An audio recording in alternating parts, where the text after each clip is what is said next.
জ্বলছে FR tower, নিচে উৎসুক হাজারো জনতা। ব্যাপক প্রাণহানির এই অগ্নিকাণ্ডের এক সপ্তাহ পর আওয়ামী লীগের কার্যনির্বাহী সংসদের সভাও ছিল শোকের আবহে। দলীয় প্রধান সূচনা বক্তব্যে উৎসাহী মানুষের ভিড়ের কারণে অগ্নি নির্বাপনে বাধা সৃষ্টি হওয়ায় ক্ষোভ প্রকাশ করেন। আগুন লেগেছে, দুনিয়ার লোক যে সেখানে হাজির, ফায়ার সার্ভিস ঢুকতে পারে না, মানুষ যেতে পারে না। এটা কোন ধরনের একটা ব্যাপারটা সবাই দেখতে চায়, আর সেলফি তুলে, ছবি তুলে। এখানে সেলফি তোলার কি হলো আমি এটা বুঝতে পারি না। মানে সেলফিটা না তুলে কয়েক বালতি পানি নিয়ে আসুক, বা আগুন নিভানোর একটা ব্যবস্থা করুক, বা উদ্ধারের কাজ করুক, সেটা না করে সেলফি তুলে সেটা কি আনন্দ। আমি এটা সত্যি আমার কাছে খুব অবাক লাগে। ভবন নির্মাণে নিয়ম মানা, জরুরি বহির্গমন পথসহ নানা বিষয়ে সতর্ক থাকার আহ্বান জানান সরকার প্রধান। আর যাতে কোনো জলাধার নষ্ট না হয় সেদিকে সতর্ক থাকতে সংশ্লিষ্ট সবাইকে নির্দেশ দেন তিনি।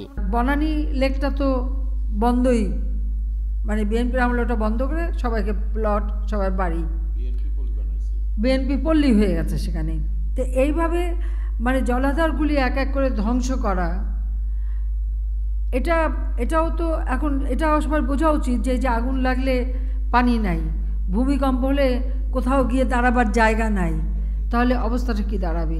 দালানগুলো এমনভাবে বানানো হয়, এমনকি সেখানে ফায়ার এক্সিট, ইন্টেরিয়র ডেকোরেশন করতে যে ফায়ার এক্সিট বন্ধ। জাতীয় নির্বাচনে বিএনপির ভরাডুবি, আওয়ামী লীগের সরকার গঠন সহ রাজনৈতিক ইস্যুতেও কথা বলেন আওয়ামী লীগ সভাপতি।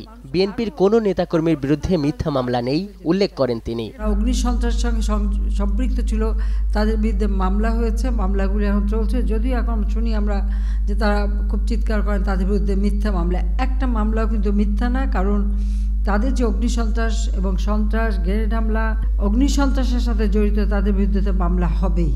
কার্যনির্বাহী সংসদের সভায় মুজিবনগর দিবস উদযাপন, উপজেলা নির্বাচন ও বঙ্গবন্ধু জন্ম শতবার্ষিকী উদযাপন সহ দলীয় বিভিন্ন বিষয়ে দিক নির্দেশনা দেন আওয়ামী লীগ সভাপতি শেখ হাসিনা। চিকিৎসার ব্যবস্থা করেছি।